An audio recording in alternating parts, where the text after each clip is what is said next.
Diana, I got your number from your resume on LinkedIn.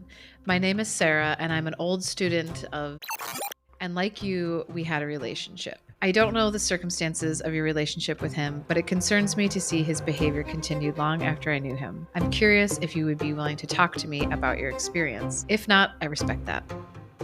Sarah, I am at a loss of words, but also have so much to say. Yes, I would love to talk to you about this. Were you a student in Iowa? This is Diana. This is Sarah. And this is Blooming After Grooming, our podcast. Welcome back to Blooming After Grooming. We are back from our brief hiatus, and sweet listeners, we have some fantastic conversations coming up for you with our guests, and of course, more Groom Scroll. Let us know what else you want to hear from us in this second part of season 2. Today, we talk to a fellow podcast host, Joelle Castetix. She is a survivor of child sexual abuse at a Catholic high school in the Diocese of Orange, California, and has used her experience and resilience to become a leading global expert, author, and keynote speaker for survivors of child sexual assault and institutional cover-up. With more than 20 years of strategic communications experience, Joelle is an expert of child sexual abuse prevention, survivor support and resiliency, social media safety, app development, and international online privacy issues. Her best-selling publications include The Well-Armored Child, A Parent's Guide to Preventing Child Sexual Abuse, The Compassionate Response, How to Help and Empower the Adult Victim of Child Sexual Abuse, and The Power of Responsibility, based on her wildly successful TEDx talk. We will link all of this in our show notes. Currently, Joelle is the chair of the board of directors of Zero Abuse Project and on the board of advisors for NC Sesame, where she hosts their podcast, Crossing the Line, which we have referenced before on this show. Welcome to the show, Joelle Castetix. Hi! How are you guys doing? Just catching up on about our weekends and talking about Sarah's fun upcoming plans. How are you? Nice. I'm good. Well, thank you so much for joining us today, Joelle. And first of all, I am pronouncing your name correctly, Joelle Castetix, right? Castetix. I'm so sorry, Castetix. Oh God, no, don't worry about it. Joelle Castetix. Castetix, Okay. yeah. Thank you for coming on to the show, Joelle Castetix. For our listeners, could you please share with us a little bit, as much as you're willing to, your origin story? How did you get involved in this work? How did you get involved with Sesame? I always start these questions and then give like 50 questions. So let me just pull it back as much as you want to share. How did you get involved with this work? Well, like I think all survivors, it was like accidental activism. This certainly wasn't a career aspiration for me. I had other plans that would have been far more financially lucrative, but here I am. So I was born and raised in Southern California, where I still live, and attended a very well-known Catholic high school here in Orange County called Mater Dei. My dad went to the school. It is like this storied campus. People even say it's a little bit culty. And like a lot of students, I was extraordinarily vulnerable at the time when I was in high school because my mother was an alcoholic and my dad was in denial. And so I did what a lot of kids do, which is get involved in school activities. So I was a singer, and I was being prepped to go to an opera conservatory. And so I was in the elite touring choir and was, singing quite a bit. And so halfway through my sophomore year, I had a total breakdown and tried to commit suicide and ended up in a psychiatric facility for a couple months. And so I got out of there, and that next fall, we got a new choir teacher. And the previous choir teacher who was a priest, this is a Catholic high school, he, went through the list with the new guy and said, these are all the students. So this is Joelle, by the way. Her mother is an alcoholic. She's vulnerable. She spent time in a facility, so on and so forth.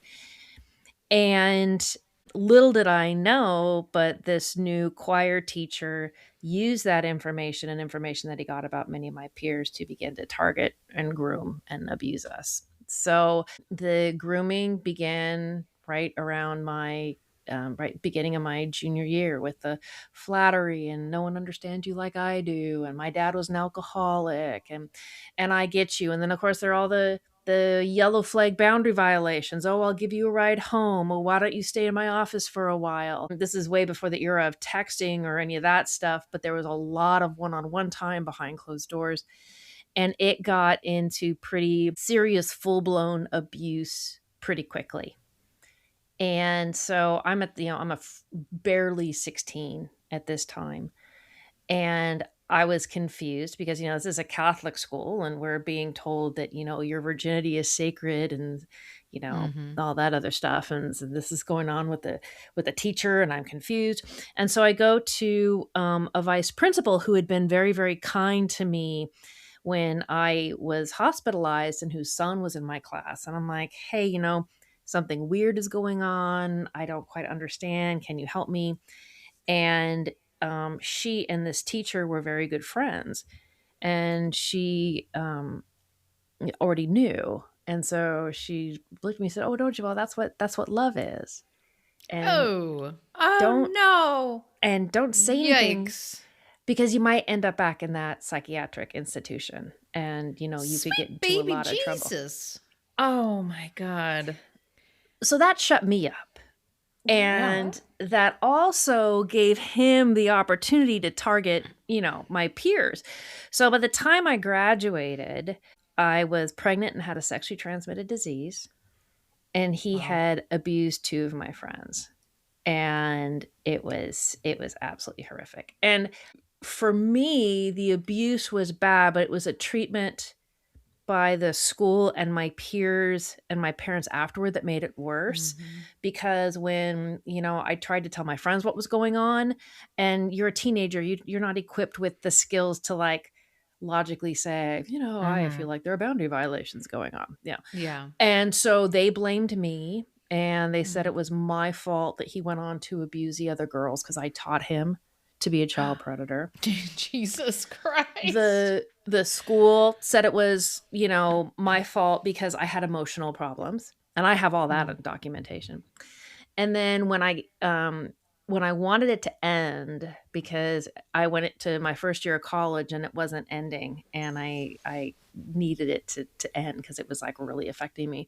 So I told my parents, and I thought that they would, do the parent thing, even if it was just like to threaten him with a gun or something, just, some kind of parent thing. But instead they said, my mother looked me in the eye and said, Joelle, you wouldn't be in this problem if you had just kept your legs shut. And it's like, I'm Man. looking for my fidget and I can't find it and I really need it. Those, I was just talking I'm to so someone this sorry. last Ugh. weekend about how that almost hurts more than it, the abuse. Like an abuser, you can be like, that person's a piece of shit. But then it's all those people around you that are supposed to care and be on your side and support you and love you that like turn it on you. That's a deep wound. well, and that stuff doesn't go away Mm-hmm. because I still deal with, you know, I live like what, 5 miles from the high school. I run into people. I'm very vocal in the Mm-hmm. media. I'm still blamed by a lot of people. My dad is 87 years old and is going downhill fast. And when he gets into some of his confused moments, likes to talk about it. But of course, Really? what he is remembering isn't like accurate. And Joelle, you were a big girl, and I thought you could handle it, and stuff like that. The school itself doesn't like me very much, and so I'm jumping ahead 40 Least years. shocking information. Oh, I Yeah. know. Oh, you mean they Um, didn't reach out to you and like say, how no, can we make things better? And do you want to help us make things better for future kids? Ah, no. I'll get to that because I'm jumping too far forward ahead. So I struggle my way through college, but I make it through, and but I'm suicidal and I'm a total shit show disaster, and poor guys who dated me. Ugh. Then I had a very short starter marriage and got divorced and moved back. I was in Colorado then. I moved back to California, and it was one of those watershed moments where I'm like, by this time I'm like 27, 28. And I was like, I'm at a fork in the road here. And if I continue down this path, I will be dead. I will die. I'm self-destructive. I'm falling apart. I will die. Or I can get my act together and fix something. So I said, okay, we'll give fixing the old college try. I did that and I got my career in line and, started actually was being somewhat successful. And in 2001, a student from my high school, no, I'm sorry, he was from the high school that my principal went to after he left the high school I went to, Mater Dei, was the high school, and the principal there started a new high school in South Orange County called Santa Margarita. Took all the teachers down there. He's also the serial perpetrator. His name is Father Michael Harris. He has something like 30 known victims. It's crazy. Wow. And this is all verifiable on the internet. I'm not just spinning tales. This case against Harris it lasts about 5 years, and they finally settle for like $5 million. And this is in 2001. This is unheard of. And the school's like, oh, well, we didn't know. And I'm like, that is bullshit. We all knew in high school because Father Harris would take kids on trips to Hawaii and he'd have kids over at his house to watch movies. And I was accidentally invited along once and he showed up wearing short shorts and no shirt. And it was like, ew.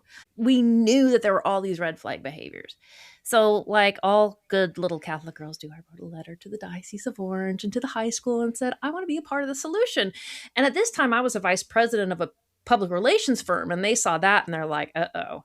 So they brought me in and they're like, oh, Joelle, of course, we totally want you to help, but we don't want you to like do anything public. We don't want you to talk to students at the school. We don't want to do any of that stuff. So they put me so on, familiar. So relatable. They put me on this, what was called a lay review board. And for people who follow the Catholic clergy abuse scandal, all the dioceses had to have this lay review board. And it was a sham. We were supposed to review cases. We never reviewed cases. And I quit. I stepped down because my then boyfriend, now husband, was like, Joelle, come on, you're smarter than this. And I quit. And that was when California opened a civil window for survivors of child sexual abuse as our first civil window in 2003. So I came forward and filed a lawsuit. By this time, I was no longer working for the PR firm and I was doing a whole bunch of contract work for the County of Orange. And because I had time and because I was in media and I knew how to do press events and I could speak publicly and all that stuff, I decided, you know what? And so many people had said so many shitty things about me for so many years. It's like, screw it. I'm going to take my story back. I'm going to go public. I'm going to use my name. I don't care. And so I did that. And you know what happens when you go public? All your jobs disappear. Wow, who knew? It's like suddenly I am effectively unemployed. But I spent the next 2 years, basically, since I really didn't have much else to do, doing media and press events and digging up documents and working with the media and making things very, very uncomfortable for Mater Dei in the Diocese of Orange. And they tried to make things very uncomfortable for me, too. They said that they had no evidence of the abuse. They said that nothing had ever happened. No administrators ever knew about it, that I was making up things, that I was exaggerating my role on the lay review board, all this other stuff. 2005, my case settles. There were 97 cases in the Diocese of Orange, and they all settled for like $100 million in a global settlement. But I got the documents in my case, and it had the perpetrator signed confession, like a piece of paper that said, oh yeah, I molested Joelle and other students. It had a signed document from the administrator that said, oh yeah, I knew, but I didn't do anything for a couple years until, things got kind of hot. And then we had to, quietly. And then we had to do something? We had to. Yeah.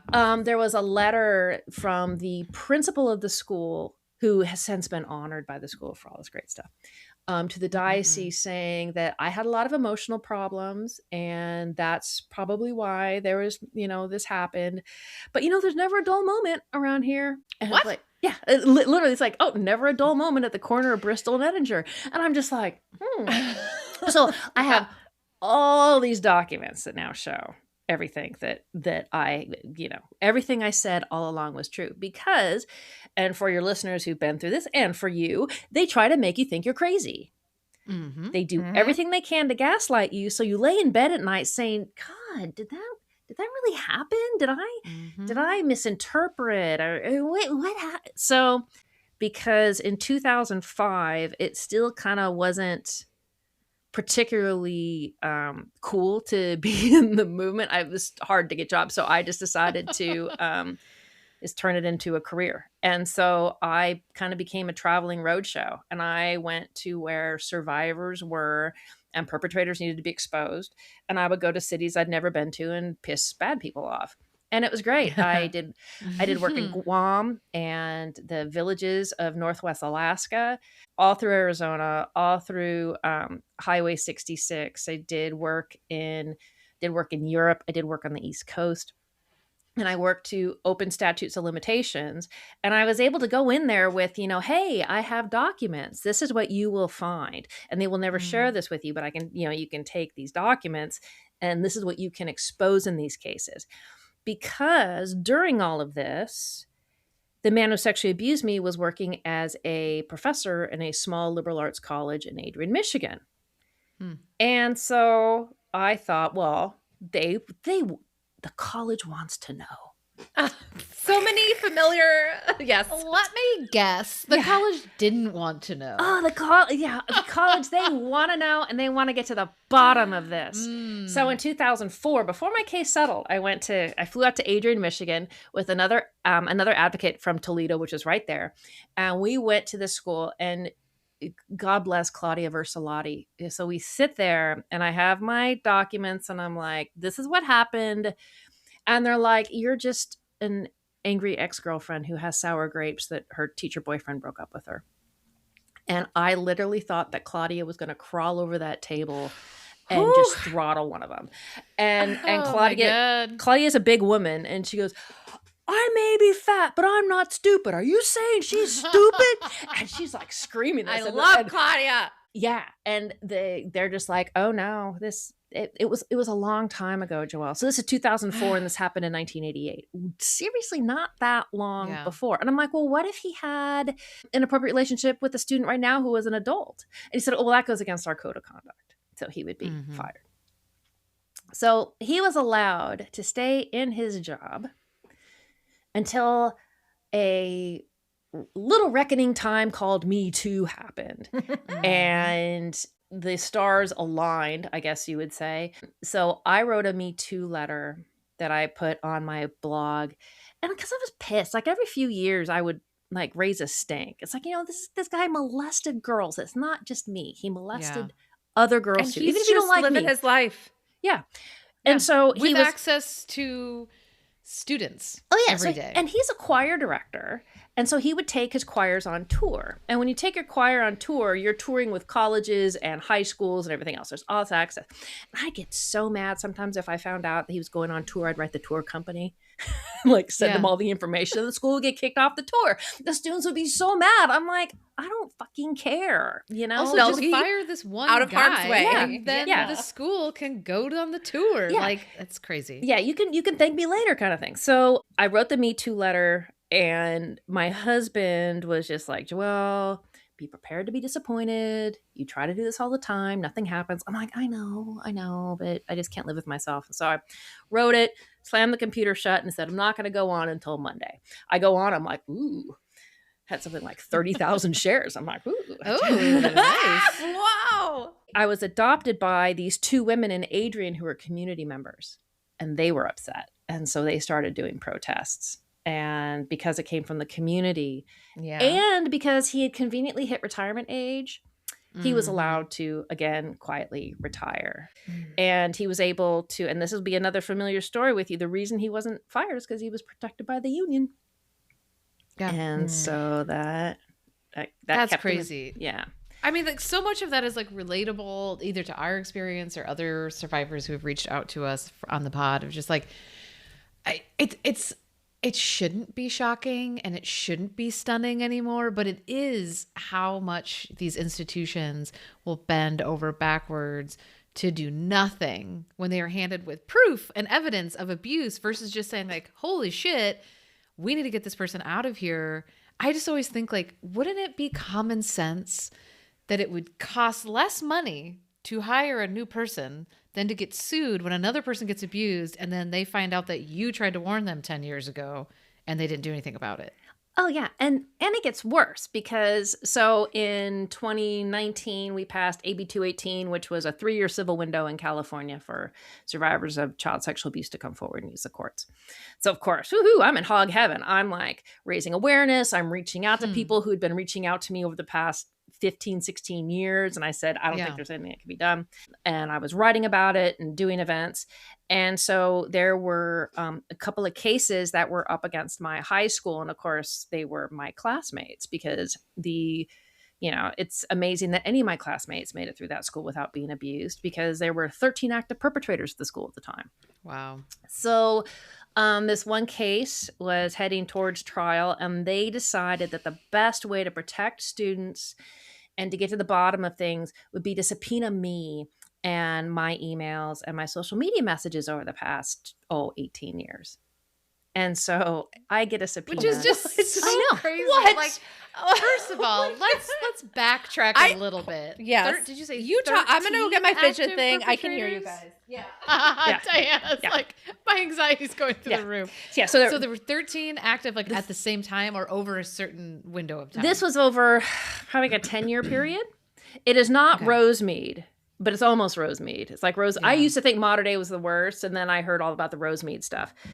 But it was bad because it was the principal, the vice principal, the band director, the choir director, the cross country coach, a football coach, the AV guy that they brought in.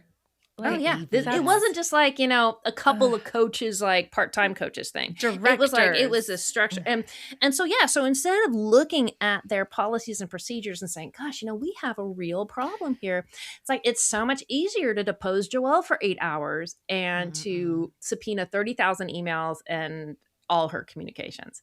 It was insane. I'm never going to get this time back. Oh my God. Yeah, it was weird because it's like, I know where all the bodies are buried. I mean, I could have had a barn burner of a deposition. I mean, I could have said so much, and they're just like, on line 3 of this email, he said, I'm like, I sent that email in 2014.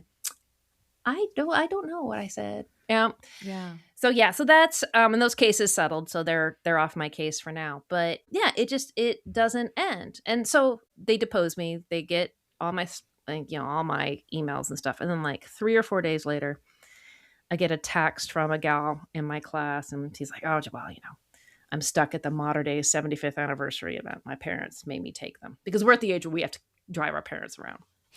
And she goes, "You'll never believe this." And so she takes a picture of the commemorative book, and it was like an oral history. And one of the oral histories was from a girl a year behind me talking about how wonderful Mr. Hodgman was. And he's the reason that she is so successful in the music industry and blah, blah, blah. And I'm like, that's really? Crazy. You didn't do a find and replace when you put this together saying, look for these names. Yeah. These are the perpetrators. Find those, you get rid of it. No, it's in there. That is so wild to just be like, who was a good egg? We liked that guy. Yeah, man. The choirs, they doubled in size. Oh my God, Well, I'm sure for the school, though, it was like if this student had a successful career, they just want to brag about that student's success, and they don't give a shit about what employee she happens to be mentioning, no. Which is insane. Yeah, it didn't dawn on, you think the poor graphic designer, maybe they knew, and they're like, well, I'm not allowed to take text out. I know, as a designer, that really stresses me out that like you could make something like that and not understand the history or the implications of it and then feel terrible that it was included, but it has nothing to do with you. Like you're just told what to put in there. But God, yeah, I always think it's crazy when schools don't even like retroactively go back and like take things off their website, take things down. Like our abuser, there's still some article from like the school paper where some student the year before we came forward. Mm-hmm. And I feel so bad for this girl because she's like, he's my favorite teacher. He's so great. Boop, boop, boop. And it was like only a year or two before we came forward. And I'm like, take that down. That I know. Poor It girl still comes up. is probably so embarrassed that like she's vouching for this dude when she had no clue theoretically of like his history. Like, goddamn, people just take a website page down. It's not that hard. Oh, I know. But they don't, I have spent a lot of time doing like protests in front of buildings that were dedicated to child perpetrators. It's like, Yeah. Father X might have raised the money for this hall, but Father X has 42 children now who say that he sexually abused them. So maybe let's think about renaming. What was the second choice here, Yes. people? Oh my God. Yeah. Yeah, it's okay. Yikes. We can admit that mistakes were made and do better. Yeah. That's the resistance that I think is so fascinating with the church and schools and Boy Scouts and like whatever, the list goes on forever, right? But like just this inability to just acknowledge that harm was done and like own it and move forward. And we talk about a lot on the show is just like I think so much of it is because legally they're told not to, because if they take ownership, then they have legally taken ownership. But 90% of the time, that's all a survivor wants is someone to just say, you are not crazy. This did happen to you. This was not your fault. We fucked up. How can we make it better? And that's never what happens. Oh, yeah. So when I came forward in 2001, when I wrote my little letter to the diocese, I got a phone call from this woman. She's like, oh, Joelle, I'm the HR director for the Diocese of Orange. I would love to meet you for lunch. I'm like, oh, okay. So we sit down and she's like, Joelle, I went through your file. There's nothing in it. I talked to Lou, who was the administrator who knew everything. Oh, she is just so upset that you would think that this had happened. She's like, well, what do you want? And I said, well, I just want someone to tell me that they're sorry. I don't want this to happen anymore. And she goes, okay, Joelle, I am so sorry that you think this happened to you. Oh my God. Joelle. I'm so sorry that you're mentally ill and that you are delusional about what happened to you. And it gets better because it ends up that she wasn't the HR director of the diocese. She was their general counsel. And Stop it. How is that? Oh. I've only Wow. Oh, no, it's you got Because it's absurd. It's absurd. Yeah. It is absolutely absurd. And it's also like, how and I think it's an added level of like disgusting, right? That like you were going to a Catholic school and that these are people that are like talking about being one with God and blah, blah, blah, blah, blah, right? And like using religion to abuse people and using a religion to gaslight people and to dismiss true crime is just, that's just disgusting. Well, yeah, welcome to the clergy sexual abuse crisis. I mean, there's my personal opinion. Many people don't agree with me, but people haven't agreed with me for 55 years, and why should they start now? So I have worked with a lot of survivors over the past 26 years, and I am finding that there are many, many more female survivors in the Catholic Church than anyone is willing to admit. There's two kinds of women in the Catholic Church. Actually, there's three. There's the Virgin Mary, and then there's the whore, and then there's your mother. And those, and there the twain shall meet. And so it was what that did was kept girls quiet because it's like, well, you've been told to treasure your virginity. What have you done? And so I think that has kept girls quiet because they just don't believe that it is their fault, that there's something intrinsically wrong with them that broke this priest or coach or teacher or whatever and made them do what they did. So I could see that. Poor Also, man. I'm interested. I'll ask you real quick. I had an extreme phobia of immaculate conception as a child because I was raised Catholic. I don't know if anyone else ever shared it, but I was always terrified I was going to wake up one day and just be knocked up by God and be like, what the fuck? Like, this isn't okay. And that no one would believe me and they would like think I was a slut. Like, it was like a real Now this shows phobia.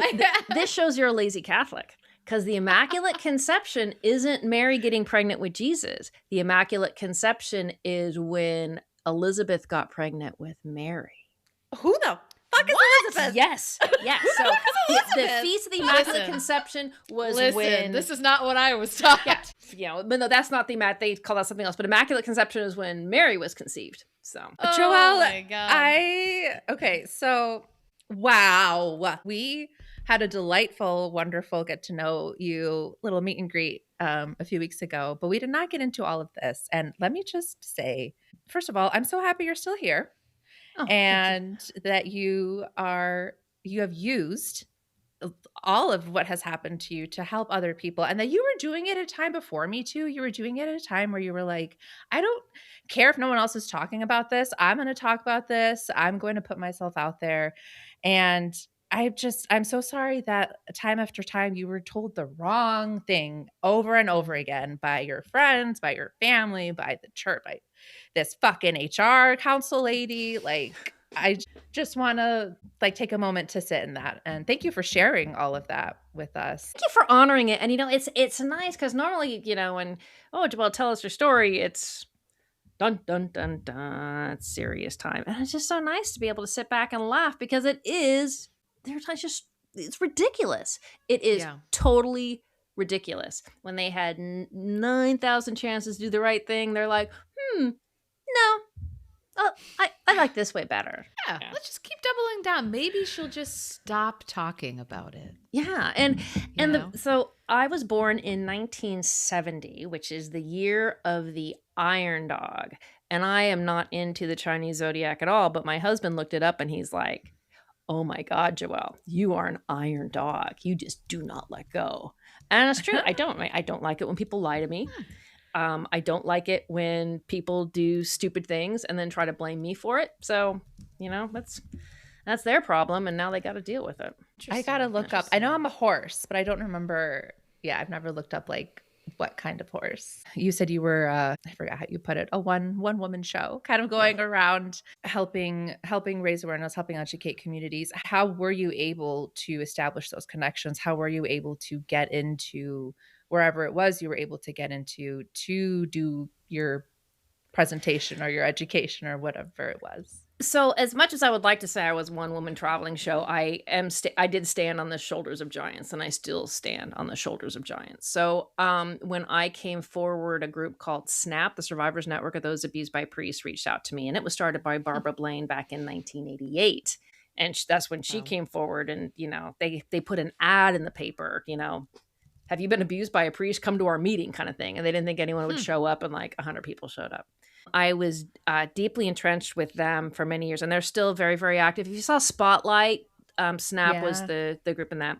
So through them, I got in contact with other advocacy organizations, and then I also worked very closely with a lot of the attorneys handling these cases, the civil attorneys, because what would happen is a survivor would come forward to me and say, "Hey, I have this case, but we need to find more survivors." I'm like, because they were trying to discredit or kick the case out.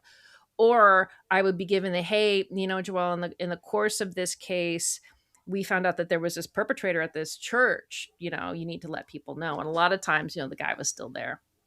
So I always had court documents. I always had arrest records. I always had police reports. I always had something because I've never been sued and I don't want to be sued. That's my next question. Yeah. To verify what is going on. You want to make sure that especially, because social media during a lot of this time was just kicking into gear. I found that so people didn't constantly have phones in your face, but you also had to make sure that you went in there well equipped and that you can tell people, hey, this is the concern I have here. There were, 4 perpetrators at this church. You need to talk to your kids and need to talk to, adults who were here at the time and make sure that they are not suffering alone and that they're getting the help that they need. And about 80% of the time I was met with, go take a flying leap. We're calling the cops. But again, I wouldn't go on church property. I followed all the rules. But then every once in a while, a community would just blow me away. For a number of years, I did work in Hawaii when they opened the civil window there. There was this homegrown priest. Because what I found most of the time, and you'll see in the Catholic Church, is that, priest A abuses in Boston. Well, we should probably send him to California. Oh, he abused in California. Oh, let's send him to Hawaii. Oh, let's send him to Guam. And suddenly he makes it all the way around the globe back to Boston. So this guy was homegrown in Hilo, Hawaii, homegrown priest, and he had this music festival, and he did all this other stuff. But he was also like a super active perpetrator.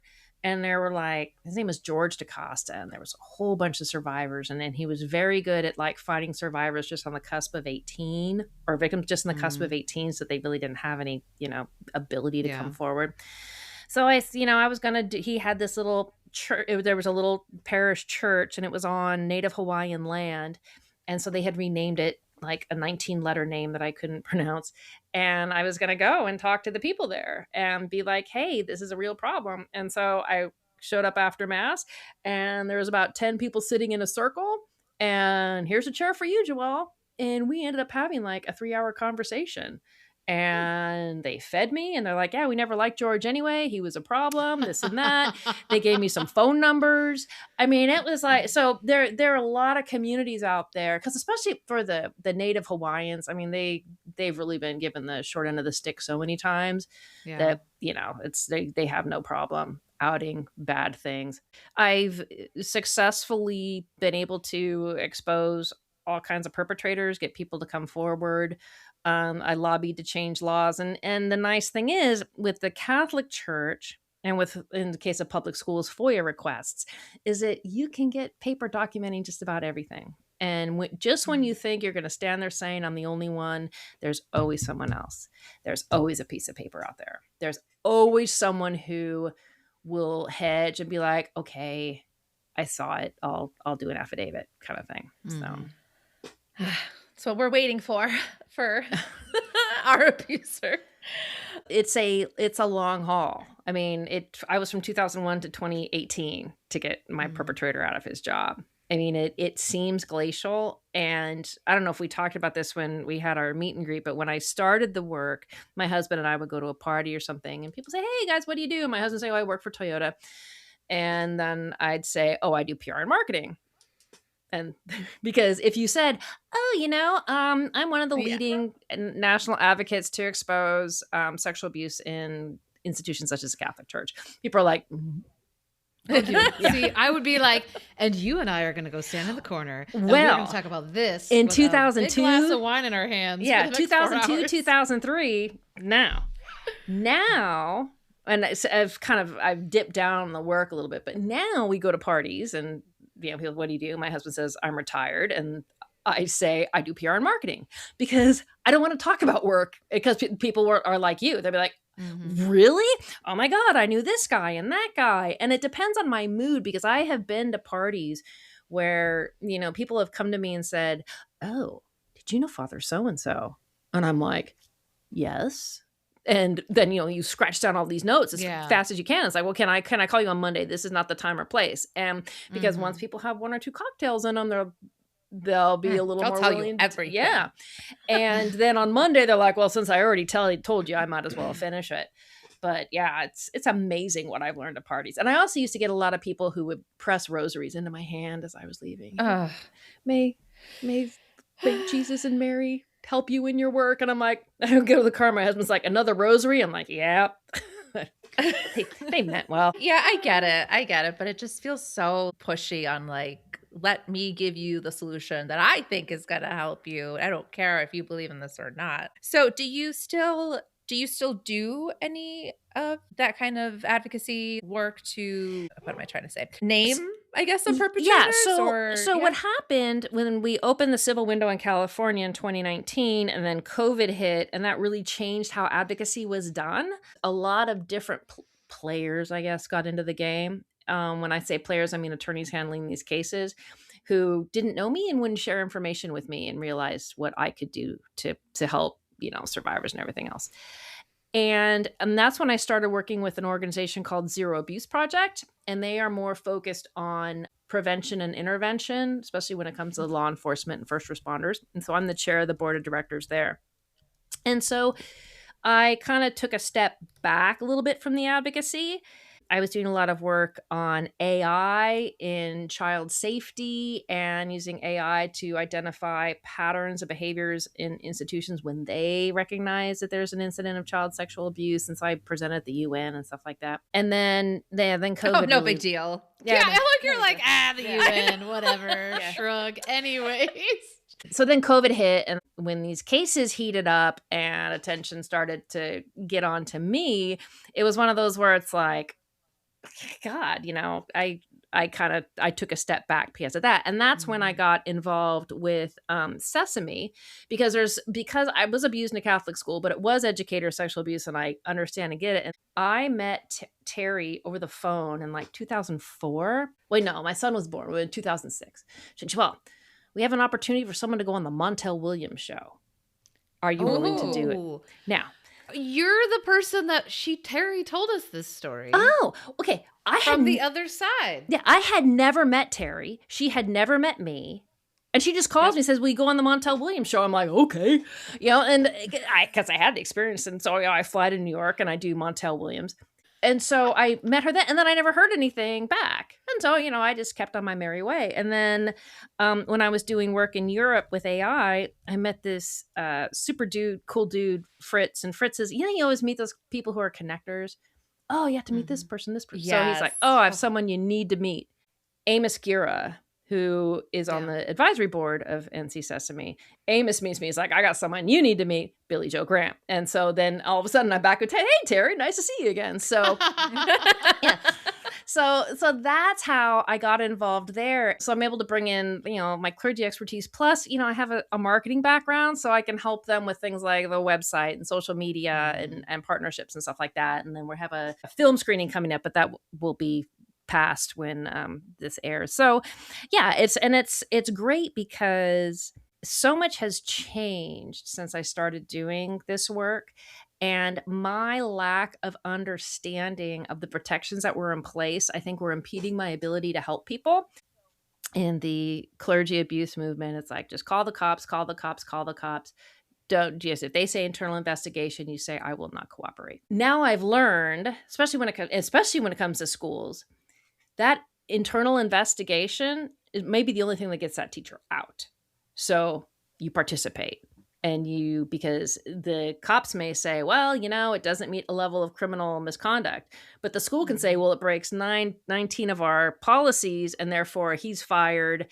And I'm pretending this is an excellent school. We're going to make sure this person never has another job." And live in my fantasy world. Yeah. So I've learned a ton, and it's so much more.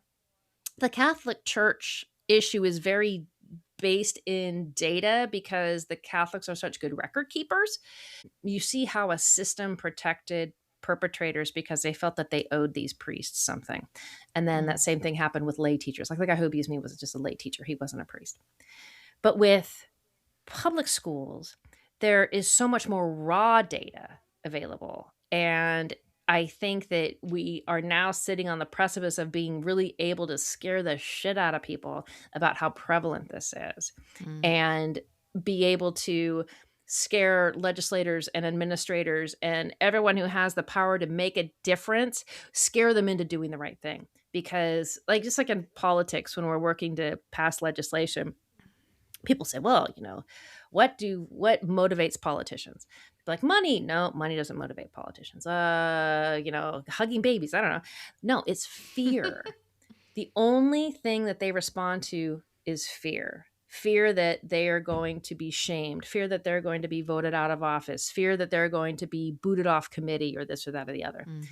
And so the movement has been able to gather so much data and so many strong survivors and so much information that we are able to fight fire with fire and use the fear of this data and fear of this information to be like, you have to do the right thing because it's too scary not to, and you're too much of a chicken not to. So just do it, Like, if you're not researching and documenting these cases or this abuse, then you can't use that information in the exact way that you're talking about, and I think there is a lot of raw data out there, but it's not necessarily being collected in digestible ways. I've had a lot of conversations with different advocates here in Iowa just about okay, how do you take this annual report from the Iowa Board of Educational Examiners, right? About how many people even came forward with allegations last year. And how do you take that plus police reports, blah, blah, blah, and then make that an infographic, a one-sheeter. And I'm a designer, so I'm always I will do that. But it's always okay. But nobody ever there's always just this, we always talk, it feels like there's so many great people but finding the connective tissue to like get the right people connected with the right people so things actually move forward is a real struggle, because I think you do need to have it in digestible pieces. You know, I emailed a legislator last week and I had to email, like, I sent links, references to the, you know, statements I was making so it didn't sound like a wackadoodle, right? So I'm like, this is real data, this is the research. But it's like some of the stuff I linked to, it's like a 27-page long research study. It's like, he's not going to read this. Yeah. Like, it's not, they're not going to read it. So NC Sesame is doing a study, and they just did, they scraped, or they've been collecting 14 years worth of Google data about teacher arrests. So they had the various search terms, teacher arrested for sexual misconduct. Because Billy Joe Grant, her specialty is getting data to tell the story. Then we turned it into this beautifully digestible web thing. It's on the NC Sesame webpage. And that's just the 14 years of teacher arrest data. And they talk about, you know, the age of the victims and the age of the perpetrators and the sex of the victims, the sex. And so it's fascinating. And finding those people who know how to, because there's people who know how to design data, that's you, or design the final product, people who know how to collect data. And then there's people who know how to take that data and turn it into a story that's digestible. And it's like Billy Joe Grant is one of those. I am not one of those. And I think that as in the next 5 to 10 years, we're going to find so many more people educated in this field. Like, I don't know how old Billy Joe Grant is. I know that she's younger than I am, but not significantly. But when she went and got her PhD and was studying, you know, sexual misconduct in an education program, I'm like, did they want you in the program? Because that was like kind of a scary. No one wants to, you know, bring in a graduate student who's going to look at all the bad things that happen in your industry. Yeah. And now I think that schools of education and schools of data, they're going to be much more open to that. And there's going to be so many more people, I think, especially women who are going into these STEM fields. It's like, hey, you know, it's this, you know, I am a numbers person, but I'm also a storyteller. And so I think it's a wonderful opportunity, hint, hint, to any women who might be listening to this, hint, hint, to, you know, learn to understand data and how to tell that story, because I think that there are huge opportunities out there to help survivors. I do think so much has changed and so much hasn't changed, right? And talking to people like you and Terry who have been like doing this work for so long, I think can sound discouraging, because you imagine the amount of time, right, that you guys have been doing that work. And, you know, but at the same time, I do think just being a person, not even just a survivor, but a person, like culturally, like the conversation has just shifted so much in the last 10 years. Like, this is not something like, I have family members that were sexually assaulted in the 70s, and it was like, same thing. They told their parents were like, well, you're a whore now, and if you tell anybody, you will put shame on the family, so shut the fuck up. Yeah. And now it's like, we have this podcast, and I have like neighbors that'll walk up to me and be like, oh yeah, I was abused when I was a kid, and it was really messed up. And they're just talking to me about it, like on the sidewalk, you know? And I think that's a awesome step forward. So I like the idea that you have of like, what does that mean on a career path? Like, what's the next stage beyond just talking? I mean, when you look at it too, a lot of it is how we've changed the conversation with our kids when it comes to prevention education. So going to Catholic school, if you said vagina, you got a detention. What? Oh, yeah. Well, this is the late 70s, early 80s. Yeah. Diana, my mom, I think booger was a dirty word in her house. When she fart was a big dirty word. Yeah. Yeah, you couldn't say boogers. She didn't know what balls were. No wonder everyone is ashamed of their bodies. Oh yeah. And I didn't bring this up in my origin story part, but I did it when my son was born. I got into prevention education because I get these parents who are just like, Joelle, how can you have a child? Aren't you so scared? And I'm like, no, because you raise a well-armored and empowered child who's empowered about their body, and the predator will move on to someone else, because predators want the lowest hanging fruit. They don't want to waste their time getting that kid. They want to spend all their time getting these 15 kids. And so I wrote a book about it, The Well-Armored Child, How to Parents' Guide to Prevent Child Sexual Abuse. So my son, he's 19 now. And when he was a kid, that's when we really started teaching kids the proper biological names of their body parts.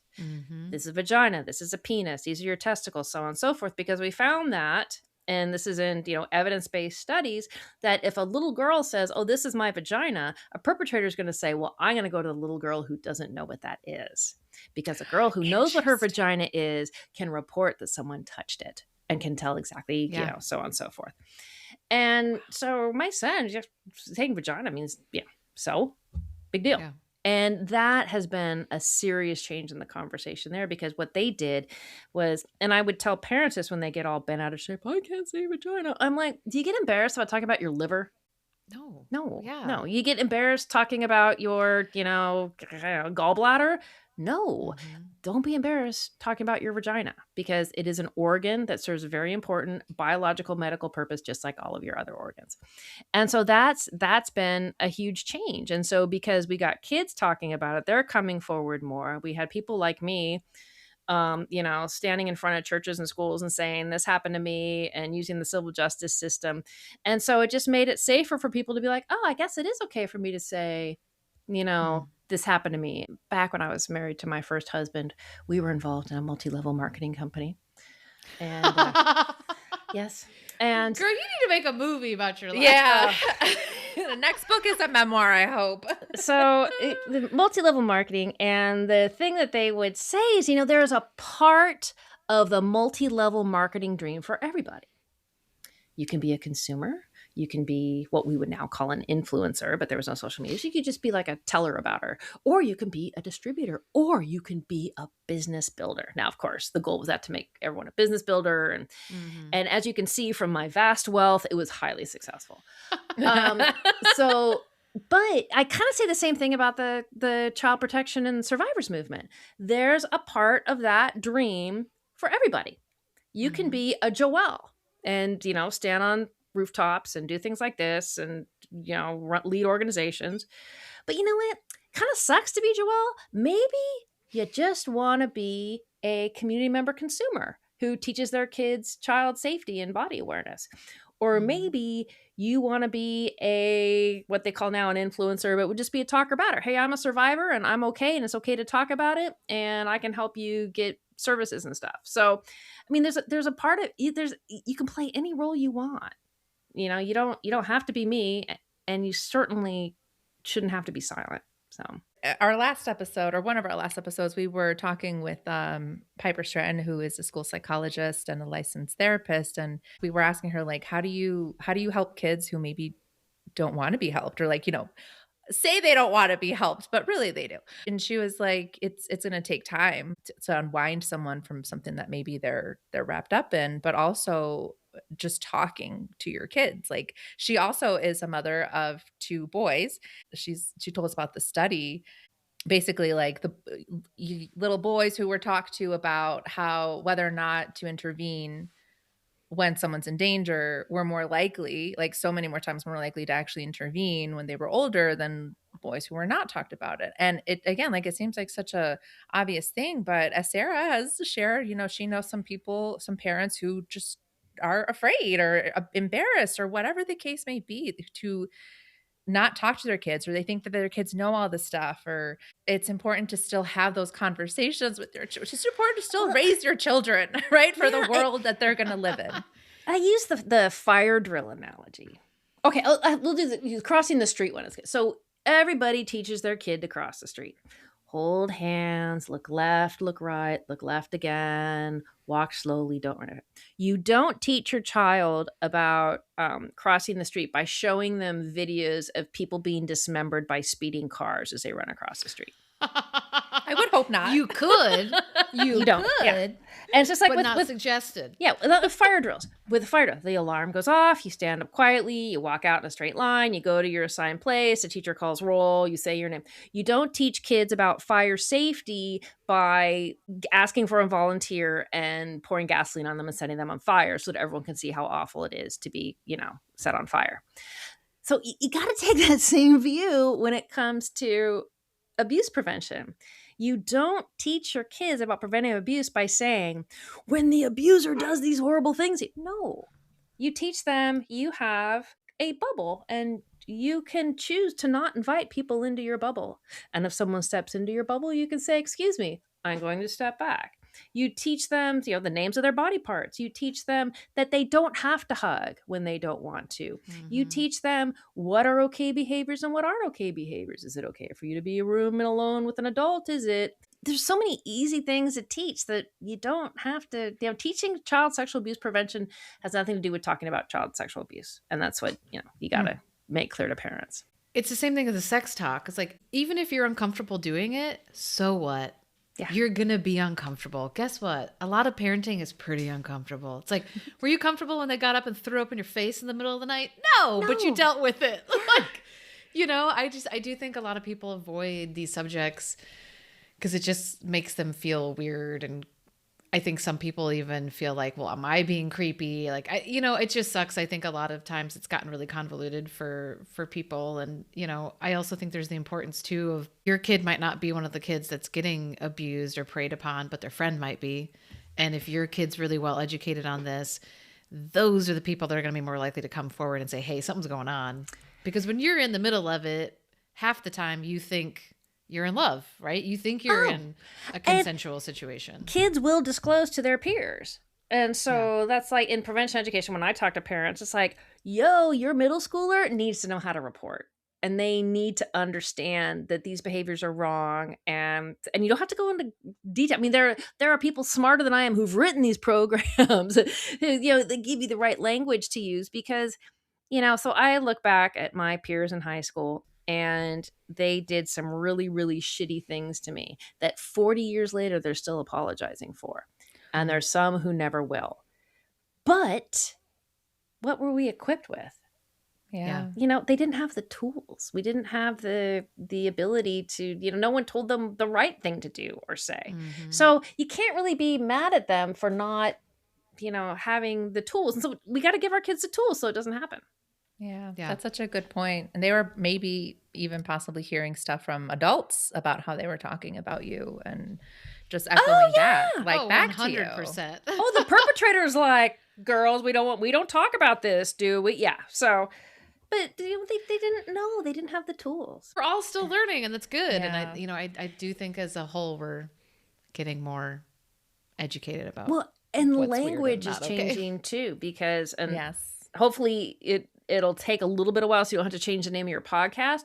But grooming they're trying to get away from using that because that's what we've heard. Because it's like it needs to be talked about what it is, manipulation. Because grooming has positive connotations, and so and it's been co-opted, and so it's like, why not call it what it really is? Manipulation. I don't know what would rhyme with that, and I love the name of your podcast. So I don't change it. Yeah. Manipulation Nation. Yeah, there you go. Yeah. I met with Jetta, what's her last name, from Enough Abuse. I had a meeting with her and she was like, you need to change the name of your podcast. And I was like, girl, I made a logo. It's over. Yeah. It's like, it's done. It's launched. I'm not doing this right now. And look at the generation you're talking to. They get it. If you call it, mastication after manipulation or whatever, I mean, people are going to be like, I don't understand. I love it. Well, and you also don't want it to be like, sometimes when you're doing like official stuff, like I used to work for a company, like a nonprofit that was like, prevention management organization of Southeast, blah, blah, blah, blah, blah, blah. And it's like, barf. Like nobody understands what this is. Nobody gets it. Yeah. So we wanted to be a little bit more approachable. Well, and it tells the listener exactly what they're getting into. When, you look at the logo, you see the name, they know exactly what kind of conversation is going to happen. They see the two little flowers with glasses. Yeah. And these ladies are going to laugh while talking about terrible things. But it's like you make it real. Now, I host the NC Sesame podcast. We're a little more straight-laced. I don't drop F-bombs. And because it's, it's a different audience. So I think it totally works. And you have completely nailed your market segment. And it's obviously making a pretty big impact because everybody knows who you guys are. Oh, thank you. The Bloomin' After Glooming, or Bloomin'. The Bloomin' After Grooming girls, you're talking to them? Oh, yeah. Oh, listen here. That's so fun. That's nice to hear because, sometimes it feels like we are yelling into the void. So it's nice to know people are listening. The beautiful thing about time, because you said it before, it's like, oh, you've been doing this for so long. Time, as you get older, goes much, much faster. So, the first 5 years I was married to my husband seemed like 50, but the next 15 seemed like 3. So it's like now it's like, oh crap, we've been married for like Yeah. 21 years. How did that happen? My kid is 20. How did that happen? I've been doing this for 26 years. How did that? And so as you continue to do it, because it is your avocation and not your job, it's never it's never a drudge. And once it becomes a drudge, that's when you know you're not supposed to do it anymore, because Yeah. time just seems to go faster through the process. And you get to see how in organizations like Snap was a survivor founded organization, a founder run, and then they had some issues with the founder who was, did amazing things but shouldn't have led the organization as long as she did. And then like every 10 years or so they had like severe growing pains. But like any organization, it happens. And people are like, oh, it's the end of the world. I'm like, you kidding? This happens every 10 years. Don't worry about it. Yeah. So you just get a different perspective on things, and you get to see that, what we see as glacial movement is actually like catastrophically awesome movement. So when you really look at it, like, on the thread of time, right? Like you look at like 100 years, this little chunk right here, there's some real like action going on right now. Like, oh yeah. And it is exciting and infuriating because there's some things that just like aren't changing, but there's a lot of things that are changing. And even I think just conversations, and unfortunately Epstein, that case has given a lot of, I think, awareness to trafficking, which happens in the United States every day. And yeah, grooming, manipulation, like that, the coercion into doing something that you don't like fully understand what it is. How do you find joy, Joelle? How do you keep going? How do you stay involved in this work and get through the days where it feels like things aren't happening fast enough, or whatever the case may be? What do you do to smile and laugh and see the beauty in life? I feel like I lead a double life. Like there's this life, and then there's the rest of my life. So, my 19-year-old still lives at home. So when I'm done with this, I'm going to cook dinner because, Mom, you make the best meals. I'm like, oh, ew, have you had my food? And, I have a husband who's retired and like drives me bananas, but I love him to death. And then I have like all these neighbors that I spend time with and friends, and I'm a runner and I'm still singing. And all the people in that part of my life don't really even see this part anymore, especially once I stopped doing a lot of outward facing advocacy in Orange County.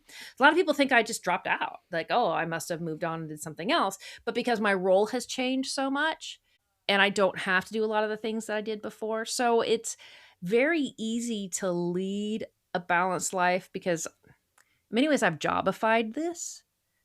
If you treat it like a job, because you do it because you love it, but at the same time you realize, oh, you don't work 24 hours a day at your job. I've been very, very strong with my boundaries. For many, many years, I was like a top phone number on the Snap website that survivors would call. And I would tell my husband, I'm like, just don't pick up my phone. I was like, I swear I'm not having an affair. Just don't pick up my phone. You're like, this is a bummer phone. Yeah. Don't and then pick every it once in a up. while he'd pick it up and he's like, God, why didn't I listen? But you have to learn to have really strong boundaries. It's like, I turn off my phone at a certain time. Having children is enormously humbling because, they show you the true reason for humanity and why we're all here. And I love being a parent. Now in my life, when people meet me and then they find out that I do this, they're like, really? I had no idea. I'm like, wow, I was able to keep it, quiet. So yeah, I mean, who I am on the internet is very different than who I am in real life, I guess. And keeping those boundaries very, very separate has been super important to me. And so I run and I sing and I tell bad jokes and I hang out with my neighbors and and my best friend divorced her husband. Thank God. So I have her back. Yay! Shout out to Darcy. Yeah, Darcy! Good job. Yes. Yeah, so we do, fun things, and so it's just having, strong boundaries and realizing that, I can't change the world, but I can make my world a better place. So I like what you said, Joelle, about how your role kind of has changed since you got involved. And it's like, it's kind of, changed a few times. And Sarah and I, we're baby activists, but we're doing the podcast and we really love it. And we kind of sometimes have to remind ourselves that what we're doing is also helping people and changing lives. And it's one day I'll be able to say that without feeling like weird about it. But maybe in a few years we find a different lane to go into. And I like that hope, or that there's that option, in the future. Well, because the world is a dramatically changing place. If I was doing now what I was doing in 2002, I would be faxing press releases to people. We don't do that anymore. You can reach so many more people so much easier now. I mean, I used to have to send out press releases and do a press event and stand in front of a church and hand out flyers, and maybe I would reach 3 people and I would get a story in the paper. Now I get people who are like, oh God, I read your blog post from 2018 and thank you so much. It changed my life. Is there anything that you or NC Sesame or anyone in your network or community is working on that you want to plug or help promote? Well, yeah. So NC Sesame has a brand new website. Their amateur designer did a really nice job on it. Is that you? Yeah. Okay. Thank you. So she's like, no, I'm just being a bitch about someone else's design. Their designer, I hate her. She sucks. Their social media, it's the worst. They are really doing a big push to get information out there because there's and it's interesting how much response we're getting. I really like that. So NC Sesame is doing a lot of great work. They're releasing a lot of new data. They had their national blueprint, which came out last year, which is definitely worth a look about the state of educator sexual misconduct. SNAP, the Survivors Network of Those Abused by Priests, has a new executive director and really working towards a professional organization that can help more people at scale. So that's something else that other people should look at if they've been sexually abused in religious organizations. Zero Abuse Project, where I'm on the board. We have our expanded child abuse prevention education program that is an evidence-based it's the first evidence-based K through 12 prevention education curriculum. And I was trained on the delivery, and it's like 15-minute sessions. It's like easily digestible. And they're doing really, really great work. And for all of these organizations and for all nonprofits in general, it's been a really tough time when it comes to federal funding because a lot of grants have been frozen and things like that. So if you have an organization that you love, whether it's NC Sesame or SNAP or Zero Abuse or the SBC or whoever it is, give those organizations any donation you can, even if it's just $5, because the landscape for sustainable organizations is changing so dramatically. So if the SPCA gets all kinds of donations because of this, I hope they kick some back to NC Sesame. But just, give love to the organizations because we're all here, as you're all here, as a labor of love. We want to help people, and we want to help who we were when we were 15, 16, 7, 8, 9 years old. And so the best way that you can make a difference is with a small donation to the organization of your choice, because that's really where the difference happens. What a wonderful suggestion. Okay, well, that's it. Okay, we're done. Bye. We're also really bad at ending our podcast. So we are so bad at ending it. Dude, even when it's just us, we can't end it. We're always just like, I know. okay, We're like, all right, that's why back in the days of radio, the music would just turn up. But seriously, Joelle, thank you so much for your time and for all the work that you do and have done, and for, again, sharing with us your story. Thank you. You guys are awesome. And I so appreciate what you do. And I'm so glad you're out there. Well, thank you so much. We feel the same way about you. It's just a love fest. Yes.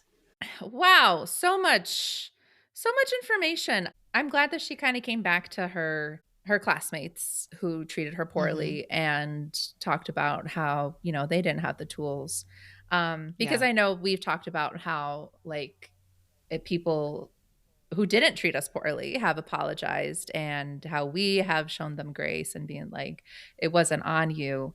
I think that was a nice reminder of, kids are going to echo what they hear from other people. And if no one was saying that's not her fault, then of course that's not what the kids are saying. Dude, that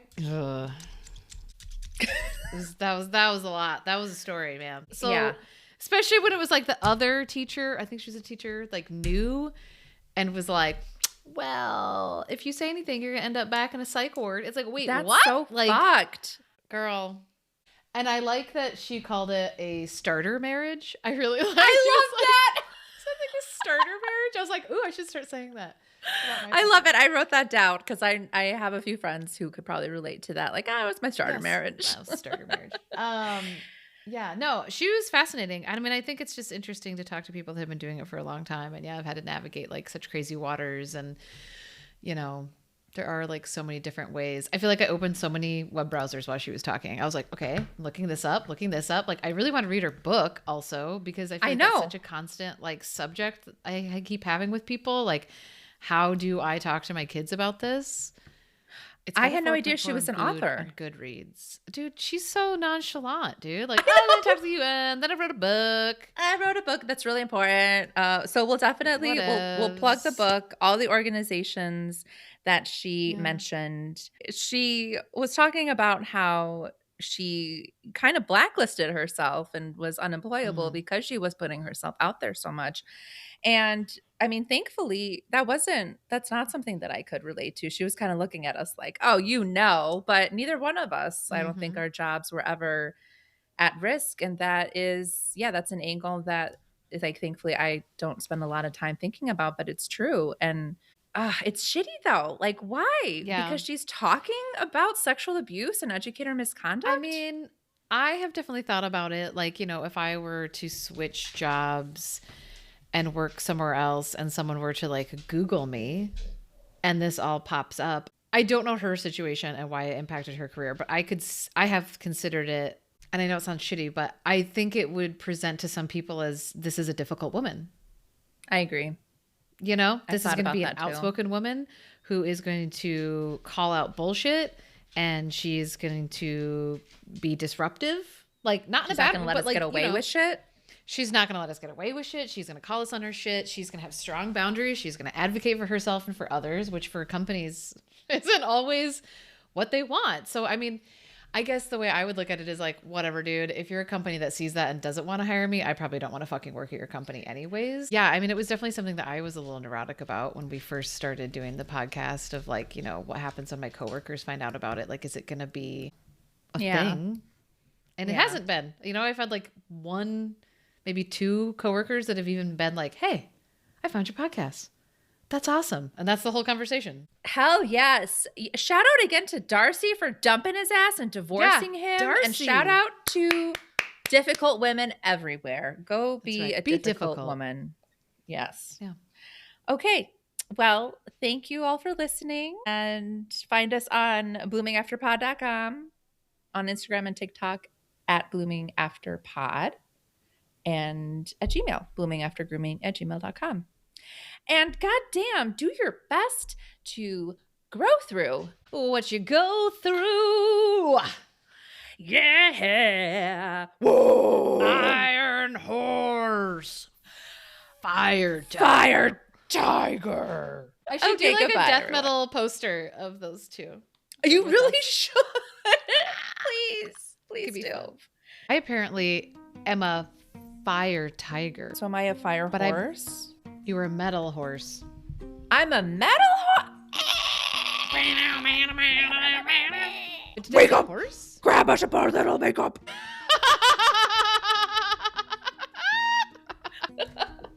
A metal horse and a fire tiger. Don't fuck with us. Don't fuck with us.